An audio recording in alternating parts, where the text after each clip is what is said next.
कमियों को छुपाने के लिए ये झूठ बोल रही है या उनके मंत्री झूठ बोल रहे हैं।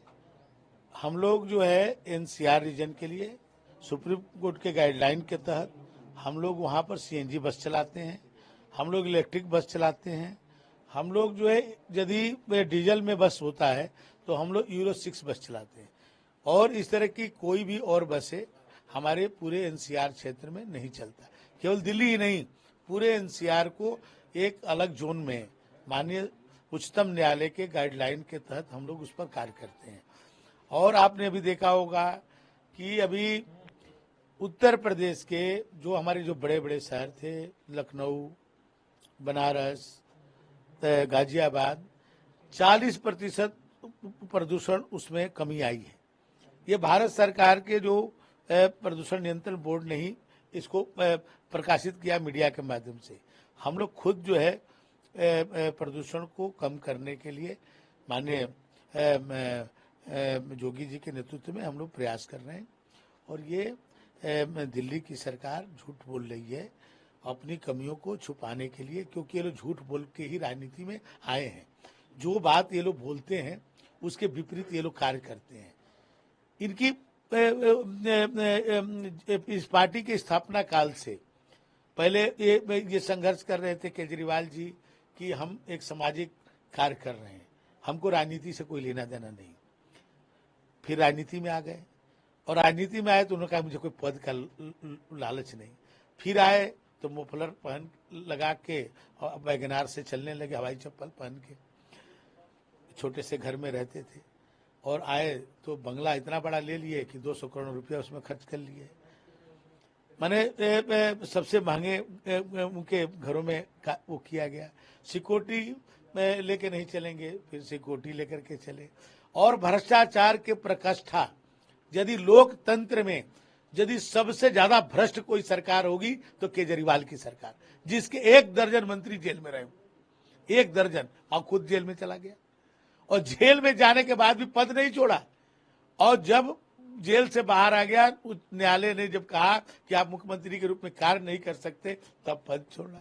तो इससे बड़ा नाटकीय आदमी और झूठा पूरे देश में नहीं। सर, वो कह रहे हैं यूपी सरकार से भी बात करेंगे इस मामले में। यूपी सरकार की जो बसें, वो अपना जो अपशिष्ट है, वो बसों का कचरा वो यमुना में फेंक देते हैं, जिस वजह से यमुना दूषित।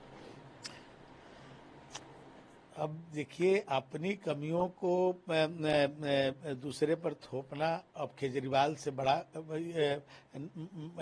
कोई नाटकबाज आदमी कोई दुनिया में नहीं है। सब नाटक के आधार पर पूरी राजनीति को चलाना, ये कोई सीखना है तो केजरीवाल से सीखे। क्या आप लोग बात करेंगे अगर ये बात करते हैं? क्या बात करना है, हम अच्छा काम कर रहे हैं, हम उच्चतम न्यायालय के गाइडलाइन के आधार पर काम कर रहे हैं, हम बेहतर काम कर रहे हैं। और उनको जनता बताएगी, दिल्ली की जनता बता देगी अभी कि दिल्ली में प्रदूषण कौन फैला रहा है। वो एक तरह के प्रदूषण नहीं, वो कई तरह के प्रदूषण फैला रहे हैं दिल्ली में, और दिल्ली की जनता इस बार उनको इसका क्लीन कर देगी।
पड़ोसी राज्य हैं वो जिम्मेदार हैं दिल्ली में अगर यमुना खराब होती है। और इससे पहले भी सर दूसरे राज्य जो हैं उनके ऊपर हमेशा से आरोप जो है आम आदमी पार्टी लगाती रही है, क्या कहेंगे सर इस पर? हाँ, देखिए, मुझे लगता है कि आम आदमी पार्टी की दिल्ली की सरकार की आदत केवल झूठ बोलना और अपनी गलतियों को दोष दूसरों पर मढ़ने की है। दिल्ली सरकार को चलाने वाली आम आदमी पार्टी की यह रीत रही है कि उनको खुद के अलावा हमेशा सब में कमियां नजर आती हैं। हरियाणा से दिल्ली को जो पानी दिया जाता है उसका बीओडी लगभग 2-3 mg प्रति लीटर होता है। इसके अलावा सीएलसी नहर के जरिए जो पानी दिल्ली को दिया जाता है उसका बीओडी शून्य के बराबर होता है। लेकिन दिल्ली सरकार यह बताए, मैं ये पूछना चाहता हूं कि दिल्ली बॉर्डर से ओखला तक जो गंदे पानी के 28 नाले यमुना में